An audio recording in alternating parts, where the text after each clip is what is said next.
The email sent by members of USA Hockey was sent a week to the day Greason took his own life at the start of a sexual misconduct investigation. The email discusses the allegations against Greason and says representatives of USA Hockey already talked to several parents in the program who apparently called expressing concern about possible abuse. The first thing, USA Hockey admits to suspending Greason from USA Hockey Atlanta and the Southern Amateur Hockey Association on the day criminal charges were filed with police, the same day Greason committed suicide. The email goes on to say USA Hockey will be continuing its investigation to try and identify if there were other victims, to offer support, and to identify if anything may have prevented the abuse or caused it to come to light sooner. Greason was never charged with a crime, but parents contacted 11 Alive and the police, wondering what would happen now. Since Greason took his own life, there's no one to prosecute, and police told 11 Alive there were no previous accusations against the coach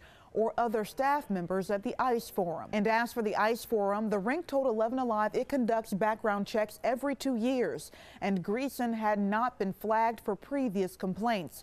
Still, a representative of USA Hockey will be making himself available to parents in the coming weeks. Hope Ford, 11 Alive News.